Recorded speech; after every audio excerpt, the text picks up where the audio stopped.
Jika teman-teman mengalami gejala fisik seperti ini, seperti jantung berdebar-debar kencang, atau misalnya sesak napas, atau sepertinya kepala sakit dan juga mata atau pandangan ngeblur, serta telinga itu berdenging dan kayak mau pingsan atau keliengan, mulai sekarang ya, 1-2 menit pertama kalau kita ngerasa panik itu nggak apa-apa, karena itu wajar. Tapi setelah itu teman-teman harus bisa kontrol, karena itu adalah reaksi yang paling baik yang diberikan oleh organ tubuh kita. Berarti organ tubuh kita masih bekerja secara maksimal, masih sehat dan masih baik-baik saja. Mulai sekarang nggak perlu khawatir, malah itu bagus. Itu terjadi rasa cemas, khawatir, takut itu karena si amigdala ini aktif, dia merespon segala sesuatu yang berbau negatif atau yang bikin kita khawatir dan cemas.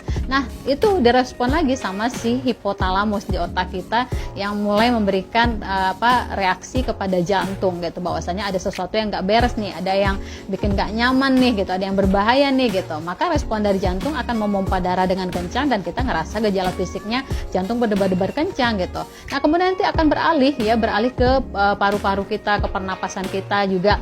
Saluran pernapasan kita nggak lancar karena rasa cemas yang kita rasakan gitu. Itu adalah reaksi alaminya. Jadi saluran pernapasan itu seperti menyempit, bahkan kayak mengecil atau kayak menutup dalam hitungan per detik saja karena rasa cemas kita. Nah, kemudian nanti akan beralih lagi gitu ke si lambung gitu, dan lambung akan merespon, oh ada yang bahaya gitu, ada yang nggak baik nih untuk si tubuh gitu, karena yang diawali dari si amigdala tadi gitu. Maka respon dari si lambung, dia akan memproduksi zat asam berlebih untuk mempersiapkan ada sesuatu yang berbahaya yang akan masuk ke lambung gitu. Nah, itulah sebabnya seseorang jadi mengalami kayak tubuhnya itu nggak beres gitu, jantung berdebar kencang, sesak napas, atau nyeri di ulu hati. Seperti itu ya sistem kerja pada organ tubuh kita ketika mengalami sensasi anxiety disorder.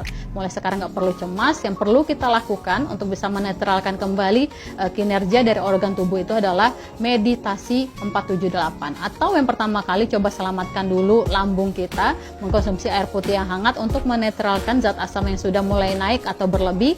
Nah, kemudian setelah lambungnya tenang, lakukan yang namanya meditasi 478 untuk menetralkan saluran pernapasan kita. Jadi kalau lambung dan juga saluran pernapasan itu sudah aman, sudah nyaman, maka jantung kita akan mulai memompa darahnya dengan cara yang normal lagi gitu, dan akan kembali normal. Nah, setelah itu baru kita coba berkomunikasi dan kontrol pikiran dengan afirmasi positif. Yakin, katakan bahwasanya aku nggak apa-apa, aku sehat, aku kuat, aku yakin ini akan berlalu cuma 2-5 menit doang gitu. Kalau kita lakukan ini setiap kali, nah teman-teman sudah bisa menguasai untuk bisa kontrol anxiety itu. Jadi mulai sekarang nggak perlu khawatir lagi, ini normal, ini biasa aja kok, nggak perlu terlalu takut atau cemas lagi, santai aja.